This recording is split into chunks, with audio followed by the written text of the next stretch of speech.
로마서 12장 1절에서부터 2절의 말씀 우리 함께 읽도록 하겠습니다. 로마서 12장 1절에서부터 2절의 말씀입니다. 함께 읽겠습니다. 로마서 12장 1절에서부터 2절 함께 읽습니다.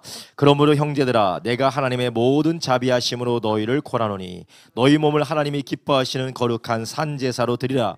이는 너희의 드릴 영적 예배니라. 너희는 이 세대를 본받지 말고 오직 마음을 새롭게 함으로 변화를 받아 하나님의 선하시고 기뻐하시고 온전하신 뜻이 무엇인지 분별하도록 하라. 아멘. 오늘 예배 마치면 12월 16일 날 안수집사 임직하시는 분들은 교제실로 오시면 제가 필요한 내용 광고하고 우리 또 앞으로 계속 어떻게 준비할 것인지 이야기를 나누도록 하겠습니다. 예배 마치고 교제실로 안수집사 임직 대상자들은 모여주시기 바랍니다. 우리 지난주에 하나님이 기뻐하시는 예배 첫 번째 시간을 우리가 나눴습니다. 하나님이 기뻐하시는 예배는 한마디로 하면 무엇으로 드리는 예배라고 했습니까? 믿음으로 드리는 예배, 믿음으로. 믿음이 없이 내 정성과 나의 공로와 나의 열심과 나의 노력으로 드리는 예배는 하나님이 받으시지 않을 뿐만 아니라 그 예배는 결국 무엇을 낳느냐? 비극을 낳습니다. 비극을 낳아요. 가인이 하나님께 믿음으로 예배드리지 않았을 때 어떻게 됐습니까? 동생을 죽였습니다. 우리가 하나님 앞에 온전히 예배하지 못하고 예배를 하나님 앞에 영과 진리로 하나님이 기뻐하시는 예배를 드리지 못하고 계속해서 그 예배가 자기 정성의 예배, 자기 공로의 예배, 자기의 노력으로 예배를 드리게 되면 누군가를 죽이게 돼 있어요. 그것이 내 영혼이 될 수가 있고 그리고 내 주변의 사람들을 죽일 수가 있습니다. 아니, 목사님 가인이 아벨을 죽인 거 가지고 뭐 사람을 죽인다고 합니까? 아니에요. 하나님은 첫 번째 사람의 예배 실패의 사건을 통하여서 예배의 실패가 얼마나 우리에게 악영향을 끼치는지 그 결과가 어떤지를 우리에게 보여주신 것입니다. 그렇기 때문에 우리는 익숙하다고 해서 우리가 항상 드릴 수 있다라고 해서 우리가 이 예배를 우리가 하나님의 기뻐하시는 예배, 믿음의 예배를 드리지 않으면 우리는 시간이 지나면 그것이 형식화가 되고 종교화가 되고 결국 그것이 나의 의가 되어지게 됩니다. 나의 의가 되어지기 때문에 이 예배의 습관이 잘못 들게 되면 하나님과 가까워지는 것이 아니라 하나님의 복을 누리는 것이 아니라 오히려 하나님의 진노 가운데 놓여지게 될 수가 있습니다. 우리는 바라기는 우리 모두가 다 믿음의 예배 드리시기를 예수님의 이름으로 축원합니다. 하나님이 우리를 지으신 목적이 무엇이라고 했습니까? 하나님이 우리와 교제하기 위해 지으셨다고 했어요. 만물을 창조하시고 사람을 하나님이 지으신 목적은 사람과 하나님과 사랑의 교제를 하기 원하셔서 우리를 지으셨어요. 그리고 하나님 우리와 교제하신다라는 것은 우리와 친밀한 교제, 하나님의 복과 하나님의 사랑을 누리며 우리는 하나님과 친밀한 교제 누리도록 하나님은 우리를 지음받은 것도 있지만 이 사랑의 관계 가운데 하나님은 우리를 초대하신 것이에요. 그래서 피조물이 된 우리가 하나님의 형상으로 지음받았다라는 것 자체가 우리는 하나님과 우리와의 사랑의 관계로 초대받았다라는 놀라운 축복인 줄 아시기 바랍니다. 그래서 우리가 하나님과 우리와의 사랑의 관계, 깊은 관계로 우리가 초대받았을 뿐만 아니라 우리는 하나님 앞에 예배함을 통하여서 주님과의 그 깊은 관계 안에서 우리는 단지 친밀한 관계로 끝나는 것이 아니에요. 우리는 하나님은 어떤 하나님이시라는 걸 알고 있습니까? 하나님은 크신 하나님입니다. 거룩하신 하나님이고 광대하시고 영광스러우신 하나님이에요. 그 하나님을 우리가 예배할 때에 그분과 친밀한 사랑의 관계뿐만 아니라 우리는 하나님을 바라볼 때 경외심과 우리가 감사함과 기쁨으로 하나님께 예배하게 되는 것이에요. 그래서 우리가 하나님께 나아갈 때에 사랑의 관계로 초청받았을 뿐만 아니라 예배의 자리로 우리가 또한 초청을 받게 된 것입니다. 그래서 우리는 하나님과 친밀하고 하나님과 가까운 관계에 있다. 그것은 하나님과의 관계 가운데 한 부분일 뿐이에요. 하나님께서 그 친밀한 관계뿐만 아니라 경외심과 신비함과 또 하나님의 광대하심 앞에 우리가 하나님을 사모함으로 기쁨으로 주님을 예배하는 그런 예배의 자리로도 우리가 초청된 줄 아시기 바랍니다. 그래서 하나님은 우리에게 이러한 친밀한 교제뿐만 아니라 경외심과 신비함과 그리고 하나님이 주시는 놀라운 은혜 가운데 우리가 하나님을 찬양하며 감사하며 예배할 수 있도록 하나님은 우리를 예배로 초청하셨어요. 그렇기 때문에 우리는 하나님 앞에 나아가서 그분과 사랑의 교제를 나눌 때에, 그리고 그분의 크심과 그분의 광대하심과 그분의 긍휼과 은혜가 풍성하심을 인하여서 그분을 경외함으로, 그분을 기뻐함으로, 그분께 영광 올려드림으로 예배할 때 우리는 하나님과의 깊은 관계를 경험할 수 있게 되는 것입니다. 그런데 우리의 예배가 단지 형식적이고 종교적이고 피상적인 것에 머무르게 되면 하나님과의 교제를 드릴 수도 없고 하나님의 영광을 우리가 깊이 체험할 수가 없어요. 믿음으로 나아가지 못하면, 나의 의와 나의 공로로 나가면 예배 시간이 어때요? 졸려 죽겠어요. 언제 끝나는지 모르겠어요. 도대체 언제 끝나는지, 왜 이렇게 졸려 죽는지 모르는 거예요. 여기에 무엇이냐? 믿음이 없기 때문에 그래요. 믿음이 없어요. 믿음이 없고, 그리고 하나님을 향한 경외심이나 하나님을 향한 기쁨과 즐거움이 없기 때문에 예배가 졸리고 따분하고, 그리고 우리의 예배 가운데 하나님이 주시는 깊은 영광을 경험하지 못하게 되는 것입니다. 이것이 우리가 예배를 계속해서 반복해서 드릴 때에, 믿음으로 드리지 못할 때에 우리는 그러한 예배의 덫에 빠지게 될 수밖에 없어요. 여러분, 우리가 2025년 새로 시작하면서 1월 달에 내가 예배를 어떻게 드리고 있는지를 우리가 한번 점검해 보셔야 돼요. 예배가 늘 드릴 수 있기 때문에, 나는 예배를 엄청나게 많이 드렸기 때문에 10년만 예배 드려도 몇 번 예배 드리는 겁니까?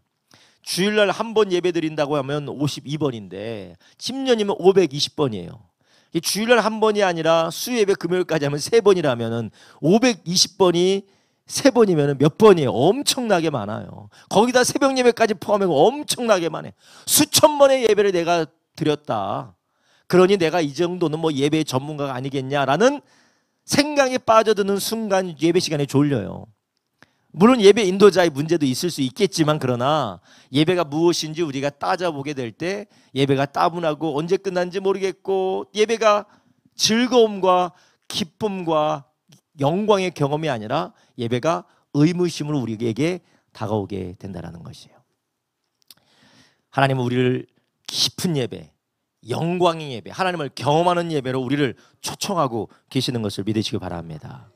그래서 우리가 믿음으로 예배한다는 게 무엇이냐? 그분이 어떠한 분인지, 그분이 우리를 위해서 무엇을 베푸셨는지, 또 하나님과 우리의 관계가 어떻게 회복이 되었는지를 알게 될 때 믿음의 예배가 가능하게 되는 것이에요. 그래서 우리는 이 하나님이 어떠한 분이신지, 하나님은 우리를 위해서 무엇을 행하셨는지, 하나님과 우리의 관계가 어떻게 회복되었는지를 우리가 알게 되는 것은 오직 계시된 하나님의 말씀으로만 가능한 줄 아시기 바랍니다. 그래서 우리가 하나님의 말씀을 붙들 때에, 그리고 그 말씀을 깨닫게 하시고 하나님이 하신 일을 보게 하시는 성령님을 통해 우리가 하나님을 알아가고 그 말씀을 경험하게 될 때 우리는 하나님 앞에 참으로 예배하게 되는 것이에요. 그래서 예수님이 뭐라고 하셨어요? 너희들이 참된 예배를 드리고자 하면 어떻게 예배 드리라고 했습니까? 영과 진정으로. 여기서 신령과 진정으로 예배하라고 했는데, 이것을 원어로 따져 들어가면 영과 진리로 예배하라는 것이에요. 성령으로 드리고 진리로 드리라는 것입니다. 예배가 하나님이 어떠한 분이신지, 하나님이 나를 위해서 무엇을 하셨는지, 하나님과 나의 관계가 어떻게 회복되어졌는지, 아니 하나님과 나는 어떤 관계인지를 알지 못하면 예배의 기쁨이 사라질 수밖에 없어요. 그런데 하나님이 어떠한 분이신지, 하나님이 어떻게 나를 위해서 행하셨는지, 그분과 나의 관계가 어떠한지를 우리가 알게 될 때면 우리는 기쁨으로 예배에 나갈 수 있는 것입니다. 여러분, 우리가 기분 나쁘고 만나기 싫은 사람 있잖아요. 그런 사람을 만나야 될 때 어때요? 마음이 괜히 그 골목은 지나가기 싫은데, 저 자리는 가기 싫은데 꼭 이 마음 가운데 부담이 되잖아요. 우리가 하나님을 알지 못하면 우리의 육신적으로 마음 스스로 하나님을 마음에 두기 싫어한 죄성이 우리 안에 있기 때문에 믿음으로 드리지 않으면, 우리가 성령으로 예배를 드리지 않으면 예배가 반드시 짐이 될 수밖에 없습니다. 여러분, 바라기는 2025년 우리 성도님들이 예배를 즐기고 예배를 기뻐하고 예배를 통하여 힘을 얻는 저와 여러분 되길 주님의 이름으로 축원합니다. 제가 지난번에 말씀드렸지만, 제가 예전에 금식을 할 때, 좀 오랫동안 금식을 할 때 몸에 밥을 안 먹으니까 힘이 빠지잖아요. 근데 신기하게도 예배를 드리면 힘이 돋아나요. 예배를 드리면 힘이 나. 신기해요. 왜 그러느냐? 하나님이 예배를 통해 하나님의 얼굴을 뵐 때에 신비한 능력이, 신비한 하나님의 영적인 역사가 내 가운데 임하더라고요. 경험하게 된, 이게 바로 하나님의 임재 아닙니까? 우리가 하나님의 예배를 즐기는, 하나님을 예배하고 하나님을 기뻐하고 예배를 즐거워하는 사람이 누구냐? 바로 예배를 통하여서 하나님을 경험하는 사람인데, 누가 하나님을 경험하느냐? 다른 게 없습니다. 성령과 진리로 예배하는 사람. 우리가 예배할 때 습관처럼 오늘은 수요일 예배하는 시간 하고 예배하는 것이 아니라, 오늘도 예배 가운데 나올 때 하나님이 나를 위해 무엇을 하셨는지, 하나님이 나를 위해 행하신 일이 무엇인지, 하나님이 어떠한 분인지 우리가 말씀으로 기억하며 우리가 그것을 묵상하며, 또한 하나님의 나라와 하나님과 나와의 관계가 어떻게 회복이 되었는지를 우리가 묵상하며 예배로 나오면 기대와 소망과 기쁨으로 나올 수 있게 될 줄로 믿습니다. 아벨이 하나님 앞에 예배했을 때, 제사했을 때 하나님의 그 예배를 기뻐 받으셨죠. 그래서 하나님이 아벨의 제사를 받으셨다는 증거가 있었습니다. 가인도 확인할 수 있었고 아벨도 확인할 수 있었던, 하나님이 그 예배를, 제사를 기뻐 받으셨다는 증거가 있었어요. 그런데 아벨은 어떻게 하나님께 제사 드렸다고 지난주에 나눴습니까? 그는 약속의 말씀, 믿음으로 말씀을 붙들었다는 거예요. 아담을 통하여 들었던 하나님의 약속, 여자의 후손이 뱀의 머리를 밟게 될 것이다. 그 약속의 말씀을 붙들고 아벨은 하나님 앞에 제사를 드렸던 것입니다. 자기의 죄를 회개하고 자기의 방법으로는, 자기의 수단으로는 하나님 앞에 나갈 수 없지만 하나님이 회복시킬 것이라는 그 아담에게 주신 그 약속의 말씀을 붙들고 하나님 앞에 예배할 때 하나님이 그 예배를 기뻐 받으셨다라는 것이에요. 그러나 가인은 어떻게 예배했어요? 자신의 정성, 자신의 노력으로만 하나님 앞에 나가고 하나님이 나에게 약속하신 것을 붙들지 않은 거예요. 지성이면 감천이라고, 그냥 지성이면 감천이지라고 그렇게 계속해서 우리가 예배 가운데 나아가는 것처럼, 가인도 내가 이 정도로 열심히 하는데, 내가 이렇게 하는데 하나님이 안 받으시겠어? 라는 자기 충족적이고 자기 신뢰적인 예배를 드렸다는 거예요. 우리가 예배를 믿음으로 드린다는 것은 나를 믿고 예배하는 것이 아닙니다. 나의 의와 나의 공로와 나의 정성을 믿는 것이 아니에요. 내가 이렇게 열심히 예배로 나왔으니 하나님이 이 예배를 받으시지 않겠어? 그게 아니라는 겁니다. 하나님은 우리에게 약속하신 그 약속의 말씀을 붙들고 예배하는 것인 줄 아시기 바랍니다. 하나님이 나를 사랑하셔서 하나밖에 없는 아들 예수 그리스도를 보내주셨고, 그 예수님 믿는 자들 하나님의 자녀 삼으셨다는 그 약속의 말씀을 붙들고, 그 은혜에 감사해서 그 약속의 말씀을 붙들고 예배할 때 하나님은 그 예배를 기뻐 받으시는 줄 아시기 바랍니다. 하지만 가인은 그런 믿음이 없는 예배, 자신의 정성과 노력만 있는 예배 때문에, 예배를 드리고 제사를 드렸기 때문에 하나님이 그 제사를 받지 않으시고 응답하지 않았습니다. 그래서 결국 예배에 실패하게 됐고 분노하고 낙심하게 되었습니다. 여러분, 예배를 계속해서 실패하시는 분들의 특징 중에 하나가 분노와 낙심이에요. 자기의 삶과 자기의 인생에 대해서 분노하고 낙심하게 됩니다. 여러분, 우리가 종교적인 의식들은 많아져 가는데 우리의 삶에 대해서 분노하고 감사하지 못하고 타인에 대해서 분노하고 낙심하게 된다면, 여러분 지금 제대로 된 예배, 하나님이 기뻐하시는 예배를 드리고 있는지 자기 자신을 점검해 보셔야 돼요. 그것은 예배가 아니에요. 하나님이 기뻐 받으시는 예배가 아니면 하나님과 상관이 없는 예배예요. 그런 예배는 우리를 분노와 낙심으로 인도해요. 약속이 없는 예배, 말씀이 없는 예배, 하나님의 마음과 하나님의 은혜를 상실한 예배는 오히려 우리에게 독이 됩니다. 나의 의로 충만해서 하나님께 나가게 되면 어떻게 될까요? 하나님은 교만한 자를 어떻게 하신다고요? 물리치신다는 거예요. 하나님 앞에 믿음으로 그분의 마음과 그분의 은혜와 그분의 사랑을 붙들고 우리가 예배로 나아가는 사람은 더욱 예배의 깊이 주님을 닮아가는 삶으로 인도받지만, 자기의 의를 가지고 내가 빠지지 말아야지, 내가 열심히 해야지, 내가 이렇게 해야지, 내가 이 정도로 하고 있지, 이거라도 해야지, 나의 의로 예배드리는 사람은 오히려 하나님으로부터 물리침을 받게 되는 것입니다. 여러분, 이 얼마나 무섭습니까?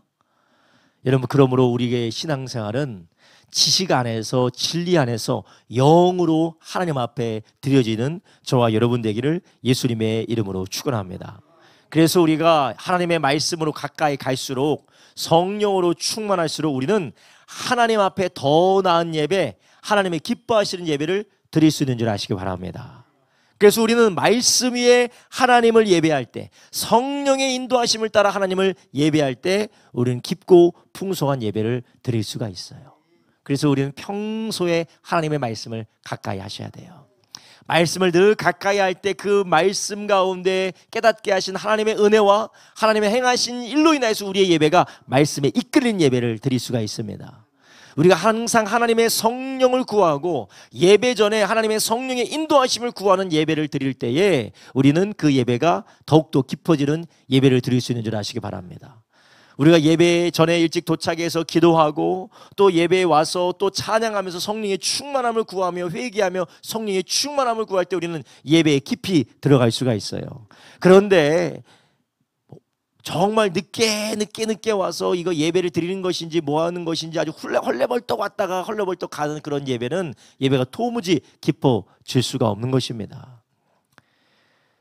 그래서 우리는 하나님 앞에 믿음으로 예배를 드릴 때 하나님의 기뻐 받으신 예배, 주님이 놀랍게 축복하시는 예배를 우리가 드릴 수 있다라고 지난주에 나눴어요.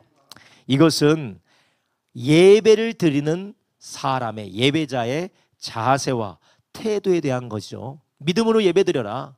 너희가 어떠한 모습으로 드리든지 믿음으로 예배를 드려야 된다. 아무리 열심을 가지고 해도 그것이 믿음으로 인하여서 그분의 말씀과 그분의 행하신 일을 의지하지 않는 예배는 태도가 잘못됐다는 것, 자세가 잘못됐다는 것이에요.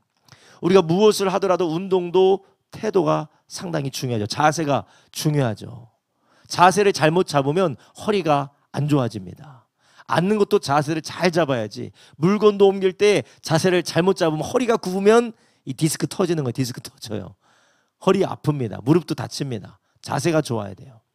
우리가 하나님 앞에 예배를 드릴 때도 믿음으로 하나님 앞에 드리는 자세에 관하여서 지난주에 나눴다면, 오늘 우리가 읽은 말씀은 자세라기보다는 하나님 앞에 예배를 드리는 태도라기보다는 하나님 앞에 어떤 예배를 드리느냐, 재물이 어떠해야 되느냐, 하나님 앞에 드리는 예배 모습이 어떠해야 되느냐를 오늘은 말씀하고 있어요. 시편 51편 17절은 예배의 태도에 대해서 이야기해요. 시편 51편 17절 이렇게 말하죠. 하나님이 구하시는 제사는 뭐라고요? 상한 심령이다. 이게 바로 믿음이에요. 하나님이여 상하고 통회하는 마음을 주께서 멸시치 아니하시리이다. 아멘. 그래서 51장 시편 51편 17절에서는 예배의 태도에 대해서 말씀하시는 거예요. 그런데 한편으로 성경에서는 오늘 우리가 읽은 본문의 말씀에서는 하나님이 기뻐 받으시는 예배에 대해서 이야기하실 때 또 말씀하는 게 있는데 바로 예물 자체에 대한 부분이에요. 재물 자체에 대한 부분이에요. 구약에서는 아무거나 하나님 앞에 드릴 수가 없었어요. 정하고 하나님이 명령하신 것을 하나님이 명령하신 방식대로 드려야 됐었습니다. 하나님이 정하신 것을 하나님의 정하신 방법대로 드려야 되는 재물, 예물이라는 것이 있었어요. 그래서 하나님께서는 제사를 드리는 태도, 제사를 드리는 자세도 하나님께서 바라야 된다라고 말씀하실 뿐만 아니라 재물 자체도 온전해야 되고 재물 자체도 하나님이 기뻐하시는 것을 드려야 된다라고 말씀하고 있어요. 이 두 개는 따로 떨어뜨릴 수가 없는 겁니다. 마치 동전의 양면처럼 자세도 바라야 되고 태도도 바라야 되고 그리고 재물 자체도 하나님 앞에 올바라야 된다는 것이에요. 그래서 똑같은 시편 51편에서 19절에는 이렇게 말해요. 19절에 이렇게 말하죠. 그때에 주께서 의로운 제사와 번제와 어떤 번제요? 온전한 번제를 기뻐하신다는 거예요. 의로운 제사, 하나님이 제사 자체에 주목하신다는 거예요. 번제, 그 번제물 자체를 주목하신다는 거예요. 어떤 번제를 드려야 됩니까? 온전한 번제를 드려야 된다는 거예요. 그래서 오늘은 우리가 하나님이 기뻐하시는 예배를 드릴 때에 하나님의 기뻐하시는 예배를 우리가 올려드릴 때 우리가 믿음으로 드릴 뿐만 아니라 우리가 어떠한 예배의 모습으로 어떠한 예배의 실천과 예배의 실행으로 하나님 앞에 올려드려야 되느냐, 거기에 대해서 함께 나누려고 합니다. 첫 번째로 재물은 거룩해야 돼요. 재물은 거룩해야 돼요. 함께 따라합니다. 시작. 재물은 거룩해야 합니다. 예, 재물은 거룩해야 된다는 거예요. 여러분, 여기서 재물이 거룩하다라니까 어떤 생각이 드세요? 조용하게, 거룩하게, 차분하게, 엄숙하게 드려야 된다고 생각을 하시죠? 엄숙하게 드려야 된다고 생각하면 우리 이경자 원사님은 전혀 거룩하지 않으시게 춤을 추면서 막 이렇게 춤을 추면서, 특히 주일날 같은 경우는 앞에서 이렇게 춤을 추면서 예배를 드리세요. 거룩하지 못하게, 그죠? 거룩하지 못하게 하면 아멘 하면서 이렇게 거룩하지 못하게. 그게 거룩과 상관이 없어요. 전혀 상관이 없습니다. 거룩은 무엇이냐? 하나님께 속했다라는 게 거룩한 거예요. 구별됐다라는 게 거룩이에요. 성경이 말하는 모든 거룩은 윤리적이거나 도덕적이거나 아니면은 겉의 모양을 거룩하다라는 게 아니라 하나님 앞에 속했다, 하나님의 것이다, 하나님의 배타적으로 하나님만이 소유하고 계시다라는 것이 거룩하다라는 성경의 개념이고 성경의 용어예요. 그렇기 때문에 우리가 하나님 앞에 제물을 드릴 때에 하나님 앞에 거룩한 것을 올려드려야 됩니다. 이것은 더러워지지 않았다, 부정하지 않았다, 속된 말로 부정타지 않았다, 그런 말보다는 오직 하나님께만 드려져야 된다라는 것이에요. 하나님께 드려지는 제물이 거룩하다라는 것은 하나님께만 드려진다는 것. 그래서 이 제물은 오로지 하나님만을 위한 것이다라는 것을 말하는 것이에요.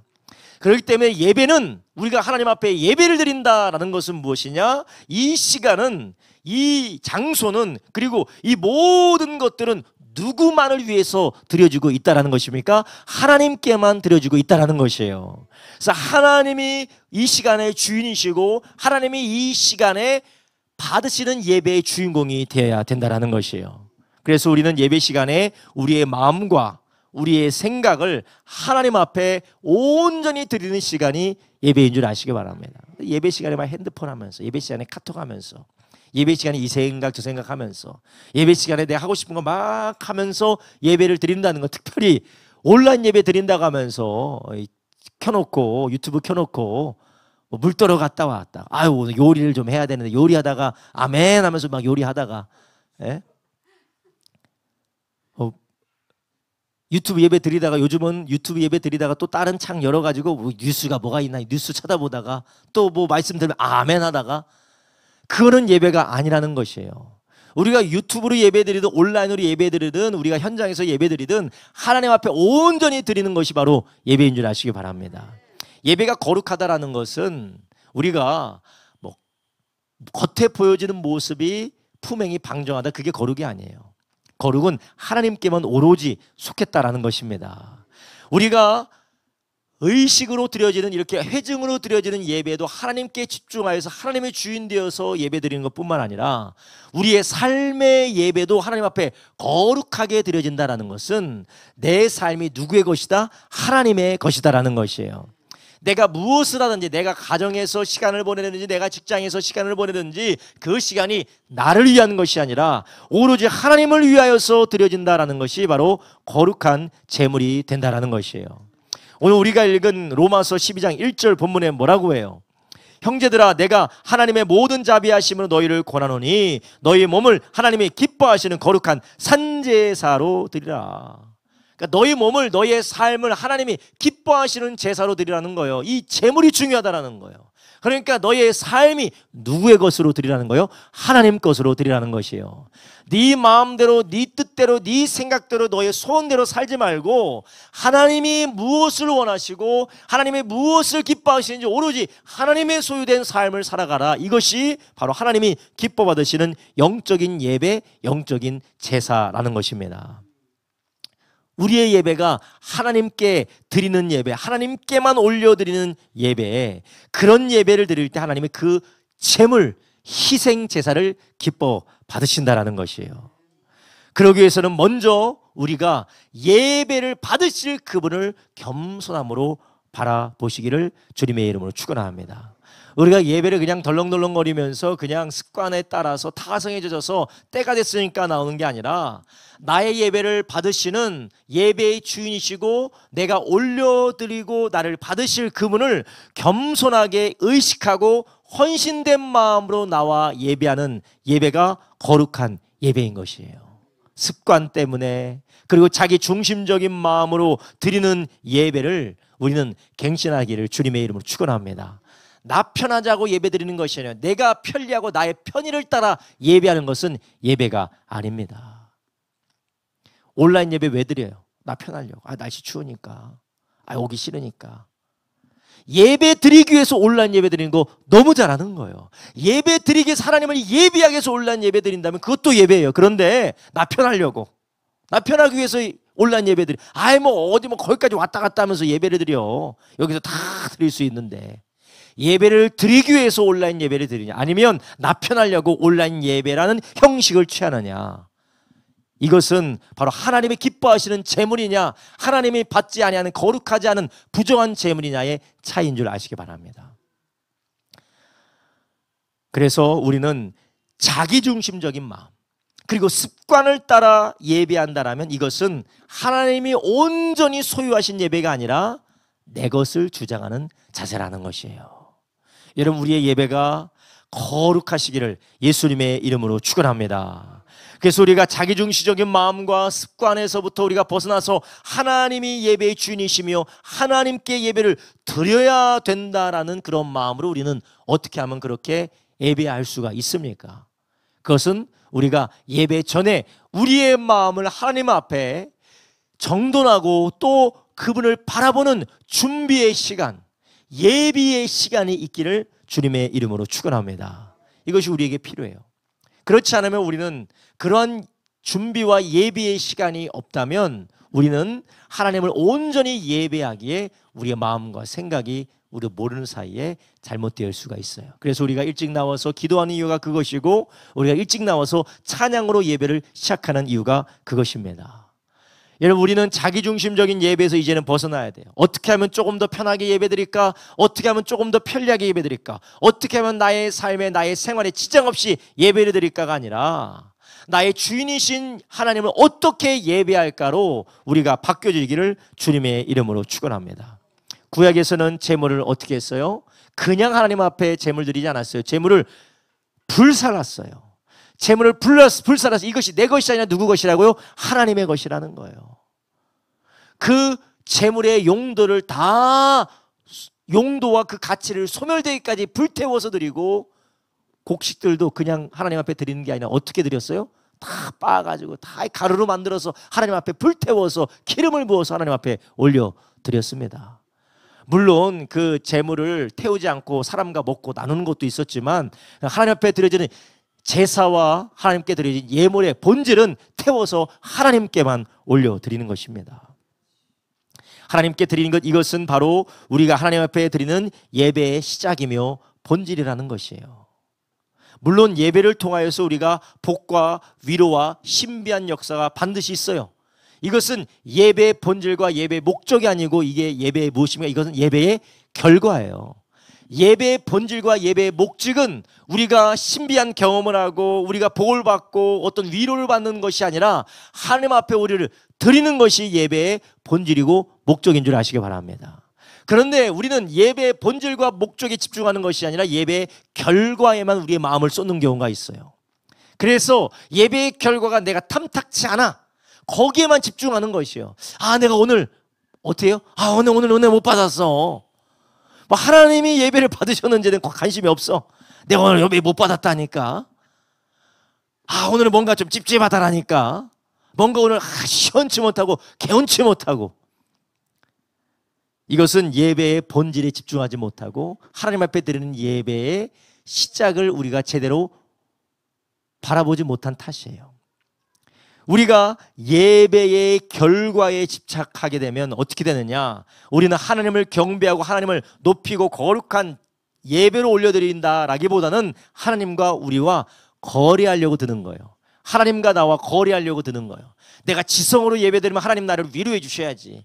내가 이렇게까지 이 시간에 이렇게까지 내가 와서 이렇게 예배드리 하나님 나에게 축복해 주셔야지. 하나님과 거래하려고 드는 거예요. 언뜻 우리가 생각할 때는 그럼 예배를 복 받으려고 예배드리지. 그러면 우리가 예배를 정신 나갔다고 이 시간에 새벽에 왜 예배를 드리는가? 뭔가 좀 괜찮은 생각 같죠. 근데 전혀 성경적이지 않은 생각. 이것은 거룩한 예배가 아닙니다. 그것은 이방 신과 이방 종교에도 여전히 있는 행습이에요. 우리의 제사와 우리의 예물은 하나님이 기뻐하시는 제물로 드리시기를 주님의 이름으로 축원합니다. 하나님과 거래하듯이 예배하는 게 아니에요.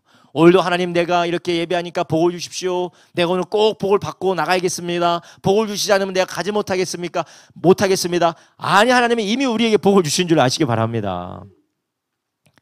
우리가 하나님 앞에 거래하려고 하고 하나님을 우리가 이용해 먹으려고 하는 이것은 예배가 아니라 이것은 하나님을 오히려 모독하는 행위예요.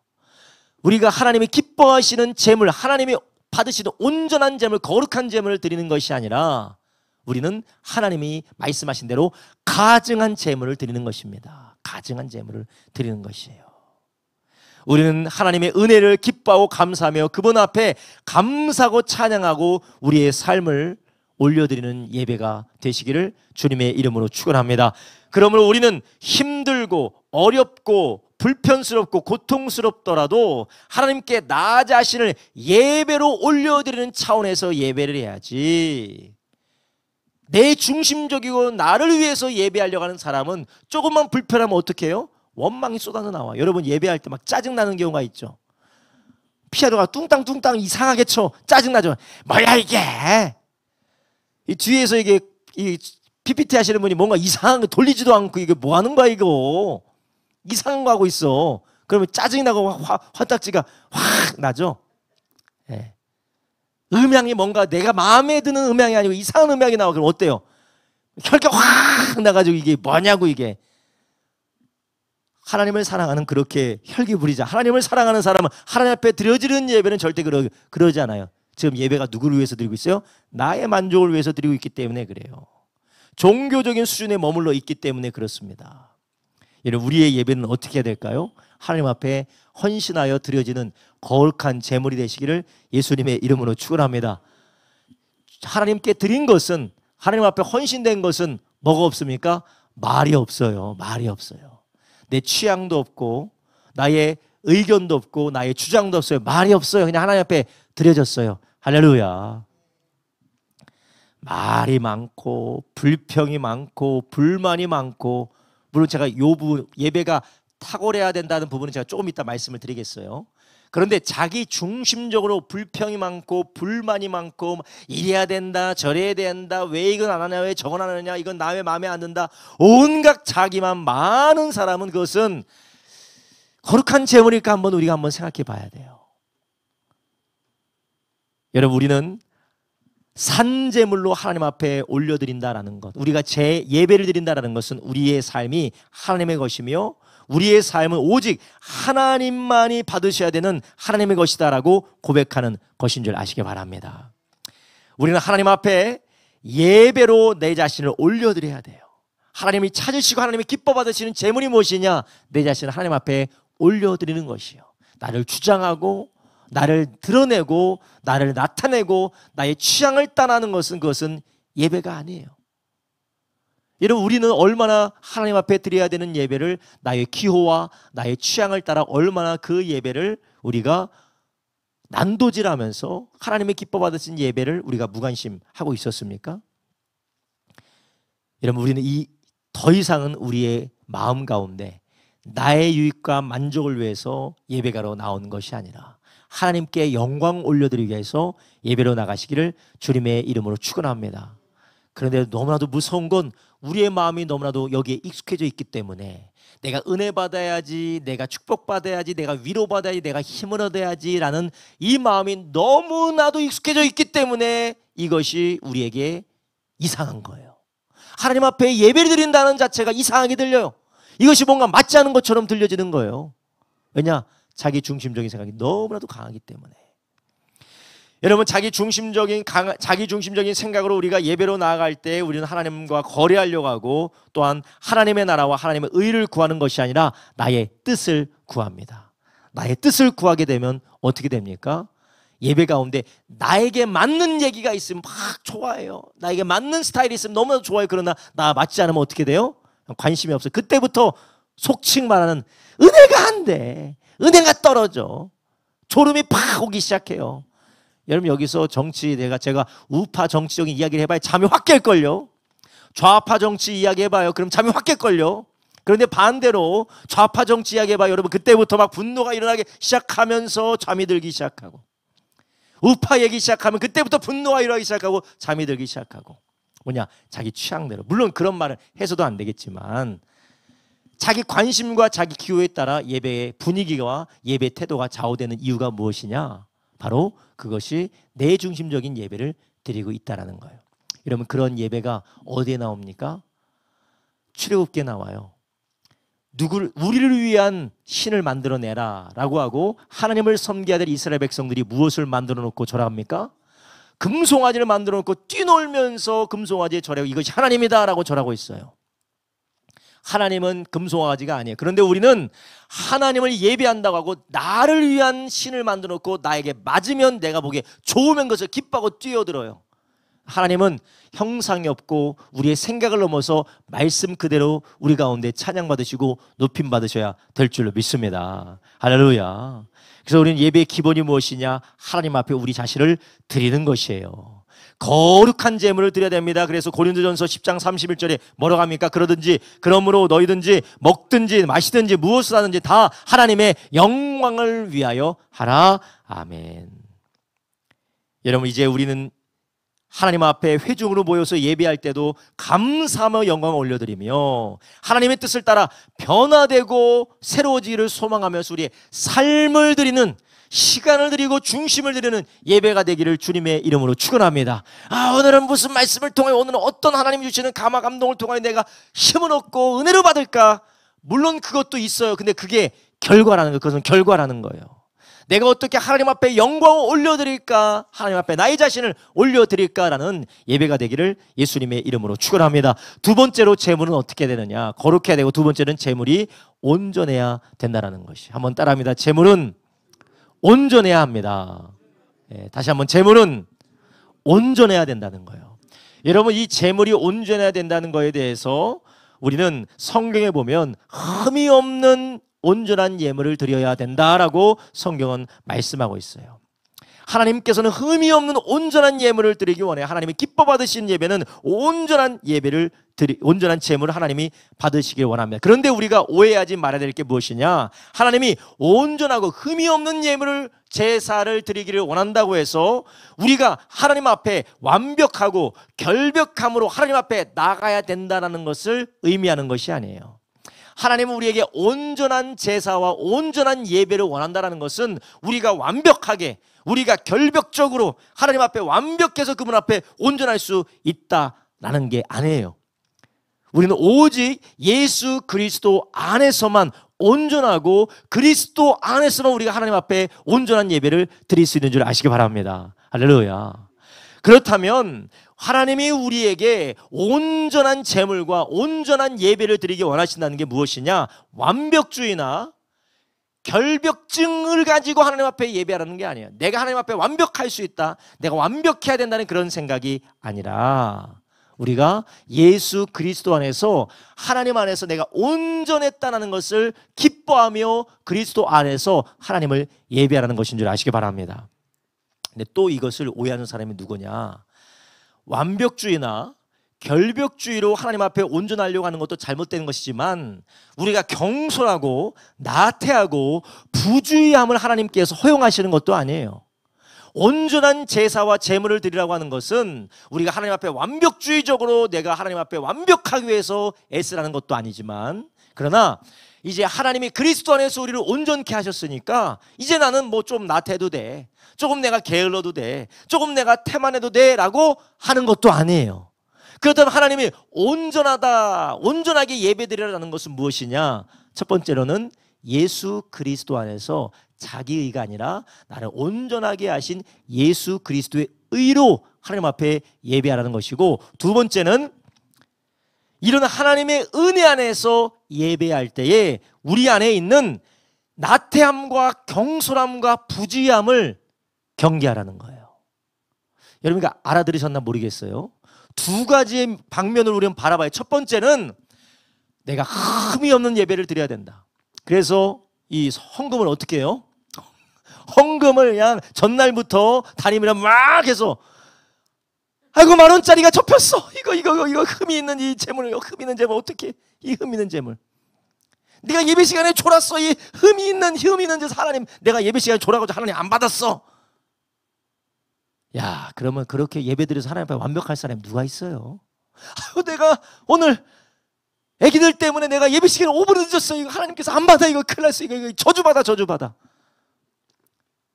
여러분, 우리가 그럼 어떻게 하면 완벽할 수 있어요? 우리가 하나님 앞에 어떻게 하면 완벽할 수 있어요? 율법으로는, 육신으로는 하나님 앞에 의로울 사람이 있다 없다요? 없다라는 거예요. 그러니까 하나님은 우리에게 온전한 제물을 요구한다 하실 때 우리에게 완벽주의나 결벽 증세를 우리에게 요구하시는 것이 아니에요. 그런데 우리는 오직 예수님 안에서, 그리스도 예수 안에서, 주님 안에서 주님의 은혜로 말미암아 예수님과 연합됨을 우리가 예배할 때 하나님은 우리를 온전하다고 여겨주시고 우리 예배를 기뻐받는 줄 아시기 바랍니다. 그런데 한편으로는 우리가 예수 그리스도 안에서 하나님 앞을 예배할 때에 나를 구원하신 하나님, 아들을 보내주셔서 나를 구원해 주신 그 하나님 앞에 우리가 예배할 때에 우리가 그 하나님 앞에 인격적으로, 그 하나님 앞에 우리가 신앙적으로 우리가 어떻게 예배 드려야 되는지 우리는 태만함과 그리고 부주의함과 나태함과 경솔함을 경계하는 것도 온전함인 줄 아시기 바랍니다. 여러분, 이게 잘 이해가 되실지 모르겠어요. 근데 우리는 늘 한쪽에 치우치게 돼 있어요. 어떤 사람은 우리가 완벽해야 돼. 헌금도 빳빳하게 내야 되고 1분 1초도 절대로 이렇게 늦어서도 안 되고 어떻게든지 아주 탁월하고 아주 완벽하게 해야 된다고. 여러분, 이런 사람들은 결국 어떻게 되냐면요, 율법주의자로 이제 변질되게 되어져 있어요. 이것은 하나님 앞에 어떻게 하나님 앞에 온전할 수가 있어요? 나도 죽이고 남도 죽여요. 그 사람은 예배에 기쁨이 없어요. 나도 죽이고 남도 죽이고. 두 번째로, 한쪽으로 치우칠 사람이 누구냐? 예배를 그냥 마음대로 생각하는 거예요. 아, 예수님 안에서 우리를 다 받아주시는데 내가 좀 늦어도 되지 뭐. 내가 또 좀 불편해서 내가 좀 온라인으로 드릴 수도 있지 뭐. 근데 내가 집 앞에 좀 굴러오면 교회를 하더라도 뭐 내가 늦는다고 뭐 이 구원이 취소가 돼? 내가 늦는다고 뭐 하나님이 우리 안 받아? 예배 안 받아? 이 구원에 관련된 문제야? 여러분, 우리가 신앙생활 이렇게 하는 자체가 나태하고 부주의하고 경솔하고 있다는 자체예요. 있다는 것의 증거입니다. 그래서 하나님이 온전한 예배를 드리라는 것은 예수 그리스도 안에서 온전하다는 것도 되지만 그리스도 안에서 구속함을 받은 하나님의 사람들이 그 은혜에 합당하게 살도록 부주의와 경솔함과 태만함을 경계하라는 것이에요. 우리가 둘 중에 하나에 무조건 누군가는 여기에 치우치게 되어져 있어요. 균형을 잡으시길 주님의 이름으로 축원합니다. 균형을 잡으세요. 여러분, 완벽주의에 빠져 있습니까? 결벽증에 빠져 있습니까? 균형을 잡으세요. 그리고 여러분이 그런 완벽이 내가 하나님 앞에 완벽하고 싶어서 완벽입니까? 아니면 그 은혜 안에서, 주님 안에서 내가 경계하여서 주님 앞에 헌신적으로 드리고 싶어 해서 우리가 하나님 앞에 드리는 열심입니까?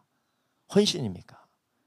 그래서 잘 구별하여서 하나님 앞에 예배하시기를 주님의 이름으로 축원합니다. 할렐루야.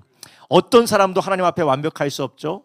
예수님으로 완전해지고 온전하여 질 수가 있지만 아무렇게나 살아도 된다는 말도 아니에요.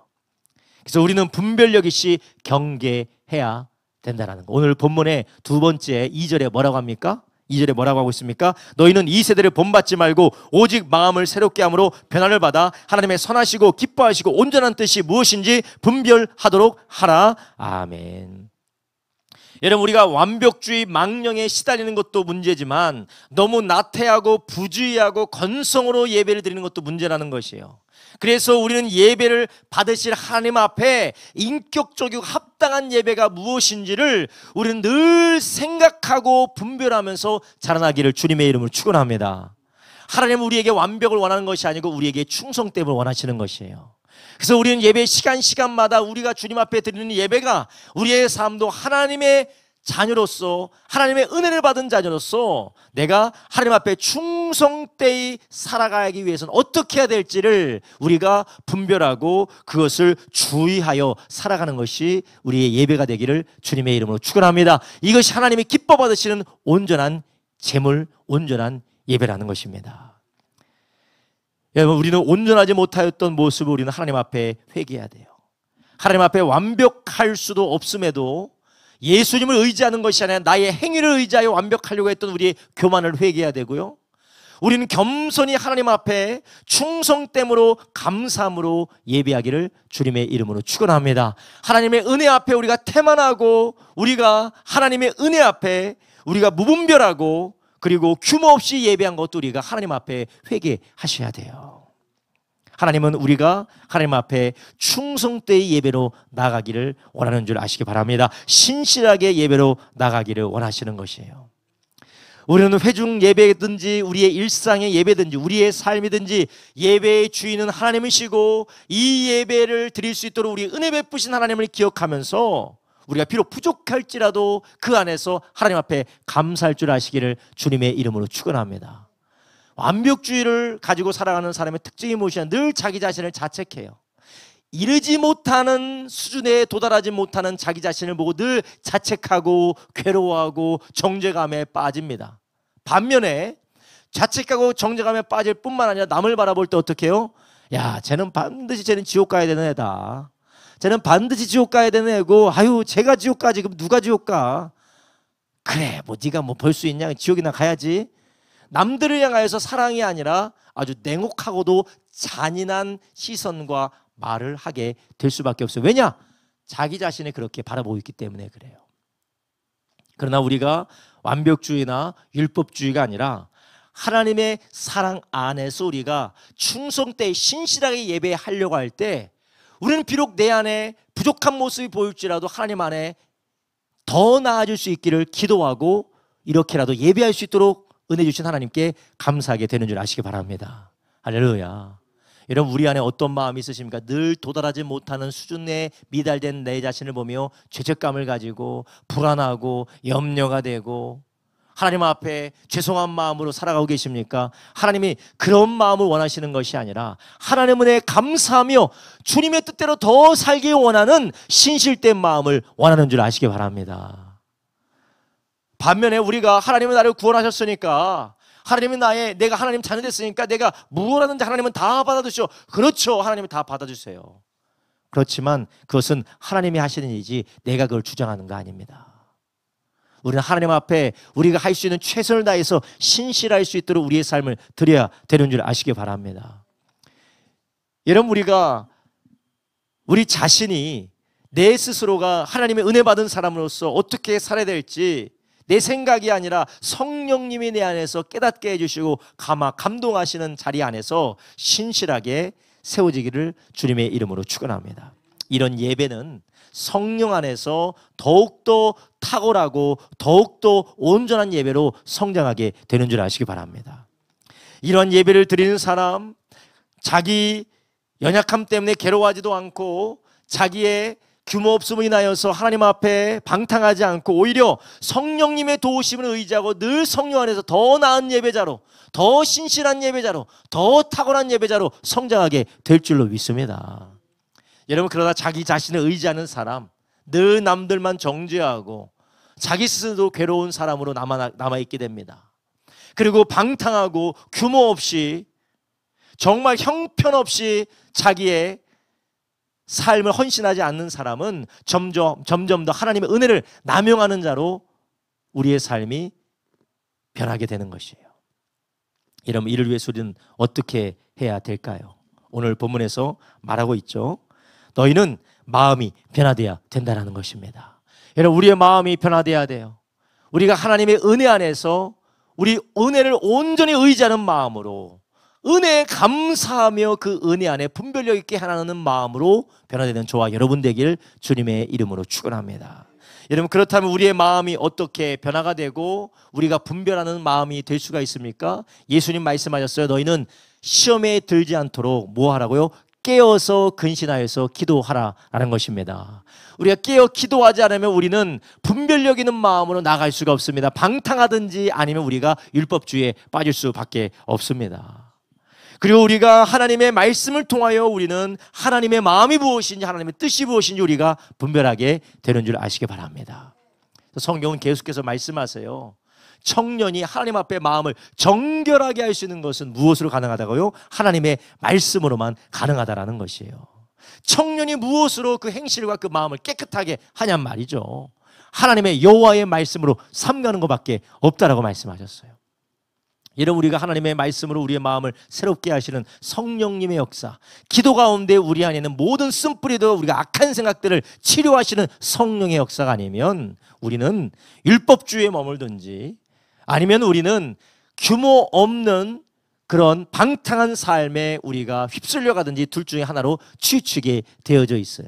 여러분 어디에 해당되세요? 어느? 율법주의에는 잘 안 빠지시는 분들이 많으신가? 여기 율법주의에 빠지실 가능성이 아주 높으신 분들이 있어요. 예배 시간마다 새벽 예배 안 빠지고 수요 예배, 주일 예배 안 빠지시는 분 조심하셔야 돼요. 율법주의에 빠질 가능성이 매우 높아요. 목사님, 교회 안 빠진다고 그런 식으로 얘기하면 우리가 뭐가 됩니까? 여러분, 우리는 나오든 안 나오든 다 죄인인 줄 아시기 바랍니다. 우리 안에 다 무서운 죄성이 있어요. 교회 안에서 사람들을 괴롭히는 죄성이 있고 교회 안 나와서 하나님을 괴롭히는 죄성이 다 있어요. 그런데 규모 없이 맨날 예배 시간에 늦고 뭐 이게 예배인지 피크닉인지 모르게 이렇게 예배 오는 사람들, 그 사람들 조심하셔야 돼요. 그분들도 조심하셔야 돼요. 하나님의 은혜에 합당하게 하나님 앞에 경계하고 분별 있게 행하시기를 예수님의 이름으로 축원합니다. 우리는 어떻게 해야 될까요? 하나님 앞에 신실해야 돼요. 그래서 우리가 하나님 앞에 거룩한 예배를 올려드릴 때, 온전한 예배를 올려드릴 때 우리는 어떻게 됩니까? 우리는 하나님의 영광을 보게 될 줄로 믿습니다. 예배가 점점 깊어지게 되니까, 예배가 점점 깊어지면 어떻게 됩니까? 예배가 깊어지면 우리는 하나님의 영광을 보게 되는 것이에요. 하나님의 영광을 보고 하나님의 영광을 우리가 바라보게 될 때 우리의 삶은 변화되는 줄 아시기 바랍니다. 이것이 바로 예배를 통한 하나님을 경험했다, 예배를 통해 하나님을 만났다라는 것이에요. 고린도후서 3장 18절에 이렇게 말하고 있어요. 우리가 다 수건을 벗은 얼굴로 거울을 보는 것 같이 주의 영광을 보매 어떻게 된다고요? 저와 같은 형상으로 변화하여 영광으로 영광이 이르니 곧 주의 영으로 말미암음이니라. 아멘. 우리가 하나님의 영광을 보니 우리가 어떻게 된다고요? 변화된다라는 거예요. 하나님과 같은 형상, 우리가 변화된다라는 것입니다. 우리가 하나님을 뵙는 예배, 우리가 거룩한 예배, 온전한 예배 드릴 때 우리는 하나님의 영광을 보기 때문에 삶이 변화되어지는 줄 아시기 바랍니다. 아무리 예배를 드려도 삶이 변화되지 않는 이유가 무엇이냐? 하나님의 영광을 보지 못하기 때문에 그래요. 우리가 거룩하지 않은 예배, 온전하지 않은 예배를 드리기 때문에 우리는 하나님의 영광을 보지 못하는 것입니다. 하나님의 영광을 보는 사람은 반드시 예수님을 닮아가게 되어져 있어요. 여러분, 예수님을 닮는다는 것이 무엇입니까? 늘 불평하고 찌그리고 화가 나고 분노해서 막 이씨 맨날 이씨 그러면서 죽이지 못해서 안 다닌 그런 아주 불꽃 같은 눈으로 다니는 것이 아니라 주님의 사랑의 삶을 살아가시기를 예수님의 이름으로 축원합니다. 그런 사람들은 너무 눈빛이 예리해요. 저 사람 잘못 찾아내고, 이 사람 잘못한 거 찾아내고, 저 사람 잘못한 거 찾아내고, 저 사람 잘못한 거 찾아내고. 여러분, 거기에는 유익도 없고 덕도 없고 축복도 없습니다. 우리 주님께서 이 땅에 오실 때 무엇하러 오셨다고 했습니까? 오히려 죄인을 불러 회개시키러 왔고 우리 주님은 구원하러 오신 줄 아시기 바랍니다. 사랑은 헛한 허물을 덮는다고 했어요. 사람을 볼 때마다 내 마음에 들지 않은 것, 부족한 것만 계속해서 탈탈 털어서, 그것은 전혀 우리가 주님을 닮아가는 것도 아니고 주님의 영광을 본 사람의 행동도 아니에요. 출애굽기 40장 34절부터 38절에 이렇게 말합니다. 그 후에 구름이 회막에 덮이고 여호와의 영광이 성막에 충만했다. 이게 언제입니까? 모세가 성막을 하나님 앞에 봉헌했을 때예요. 그때 성막에 하나님의 영광이 충만하고 너무나도 충만해서 모세가 회막에 들어갈 수 없으니 이는 구름이 회막 위에 덮이고 여호와의 영광이 성막의 충만함이었으며, 구름이 성막 위에 떠오를 때는 이스라엘 자손이 그 모든 행하는 길에 앞으로 발행하였고 구름이 떠오르지 않을 때는 떠오르는 날까지 발행하지 아니하였으며, 낮에는 여호와의 구름이 성막 위에 있고 밤에는 불이 그 구름 위에 있음을 이스라엘의 온 족속이 그 모두 행하는 길에서 친히 보았더라. 아멘. 할렐루야. 하나님의 영광을 보는 사람은 첫 번째 주님을 닮아갈 뿐만 아니라 하나님의 영광을 만나고 그 영광을 보는 사람은 인생의 고민과 걱정이 없는 줄 아시기 바랍니다. 왜냐? 하나님이 인도하시기 때문에. 아무리 예배를 드려도 근심, 걱정, 염려, 탄식, 이거 어떻게 해야 되고 저건 어떻게 하고 저건 어떻게 하고 늘 근심과 걱정만 가득한 사람이 누굽니까? 하나님의 영광을 본 적이 없기 때문에 그래요. 하나님의 영광이 가득한 회막은 하나님의 영광이 가득하고 그 영광을 본 이스라엘은 걱정이 없습니다. 왜냐? 그분의 영광의 구름이 떠오르고 그분의 영광의 불기둥이 인도하기 때문에 갈 길을 알기 때문인 줄 아시기 바랍니다. 여러분, 예배를 온전히 드리는 사람, 거룩한 제물로서, 그리고 온전한 제물로서 하나님 앞에 예배를 드리는 사람은 하나님께서 인도하시는 자리를 늘 깨닫고 그 가운데서 믿음으로 나가게 되는 줄 아시기 바랍니다. 감사로 예물, 감사로 제사를 드리는 자는 하나님을 영원롭게 한다고 했습니다. 그리고 그 행위를 옳게 하는 자, 하나님 온전한 예배를 드리는 자는 어떻게 된다고 했습니까? 하나님이 그에게 무엇을 보이신다고 했어요? 하나님이 그에게 구원을 보이신다고 했어요. 환난 날에 건지신다고 했습니다. 이것은 하나님이 우리 앞길을 인도하신다라는 것이에요.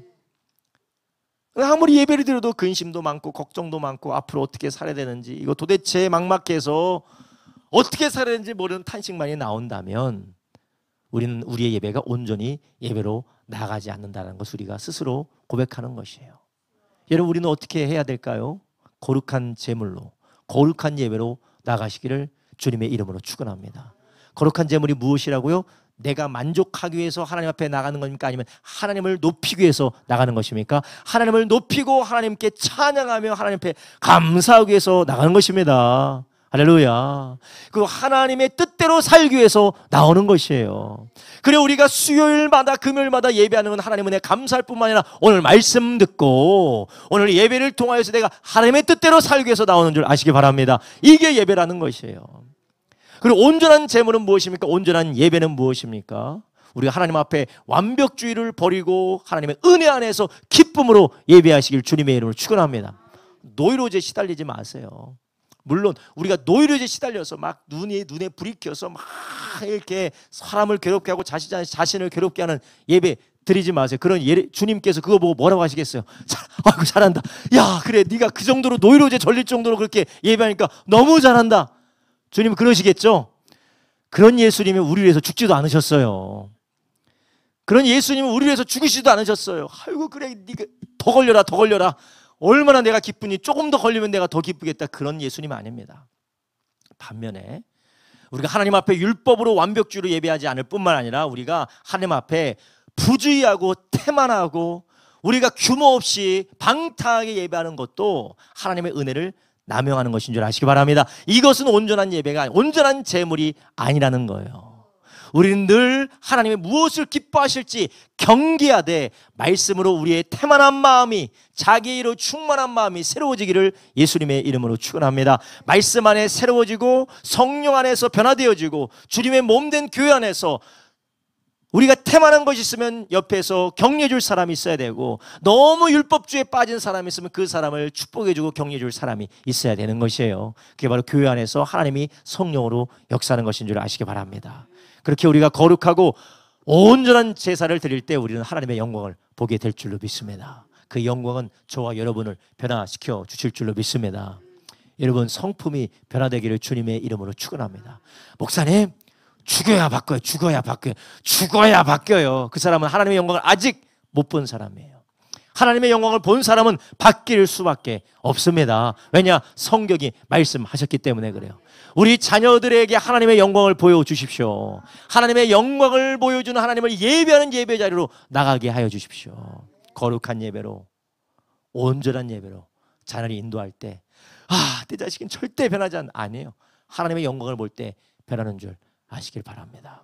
기도하겠습니다. 이 시간 우리 함께 기도할 때, 주님, 우리가 거룩한 제사 드리게 하여 주시옵소서. 주여, 내가 나의 만족과 나의 유익만을 위하여서 제사하려고 했던, 예배하려고 했던 우리의 모습을 주님 앞에 회개합니다. 온전히 하나님께만 감사하고 하나님께 영광 올려드리는 예배 되게 하여 주시고 제사 되게 하여 주시옵소서. 제물 되게 하여 주시옵소서. 주여, 우리가 온전한 예배를 하나님 앞에 올려드리기 원합니다. 온전한 제물로 하나님 앞에 나가기 원합니다. 나의 행위와 나의 완벽주의적인 아버지의 노력으로 온전해지는 것이 아니라 예수 안에서 감사함으로 온전해지게 하여 주시옵소서. 주여, 내가 방탕하며 규모 없는 삶으로 하나님 앞에 예배하는 것이 아니라 주여, 하나님 앞에 경계하고 우리가 하나님 앞에 주여 깨어 있어서 하나님 앞에 충성되며 성실함으로 하나님 앞에 예배한 우리가 되게 하여 주시옵소서. 우리 다 같이 주여 세 번 부르 합심하여 기도합니다. 주여 주여 주여